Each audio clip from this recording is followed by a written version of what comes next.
Dave Gilbert here, and I want to talk to you about a tragic incident that just happened this past week. There was a horrific incident where Omar Mateen opened fire in a gay nightclub and killed 49 people and injured 53 as of today. The number could go up, they say, as days go on. And before I start talking about it, my thoughts and prayers go out to their family and loved ones, and then also, too, I pray for their souls, that God may have mercy on those people's souls. What is even more tragic to this tragic situation is how many of those people who were killed went to heaven. Now, this is not to cast judgment on those people's souls. Only God knows, and I hope that God has mercy on all of them. But we don't know. And, this brings to mind Archbishop Fulton Sheen's saying of, unless souls are saved, nothing is saved. And, it's during these tragic times that, makes us reflect on our own souls as well as those of others.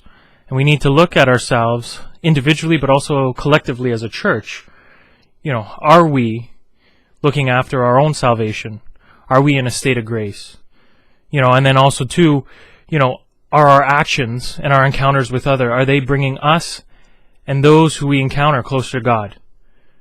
And when we're confronted with sin or sinners, do we admonish it?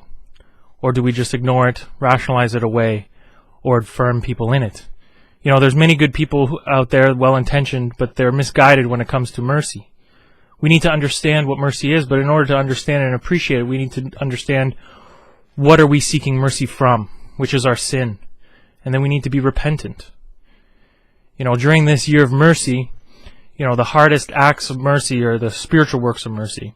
And the two that is even the most difficult is instructing the ignorant and admonishing the sinner. We Christians are grounded in love, but not a superficial love that is rooted and based upon feelings. It goes much deeper than that. Our love is patient and endures all things. Ultimately, our love should bring people to Christ. That love is not affirming people in that sin. Our love should bring people out of their sin, free them, and bring them under the yoke of Jesus Christ, which he says his yoke is easy and his burden is light. We could preach about love all we want, but if we don't bring people to Christ and care about each other's salvation, what is it for? What good is it? What good is it if we gain the whole world but lose our souls? What good is it if we affirm someone in their own sin and make them feel good, but then they go to hell?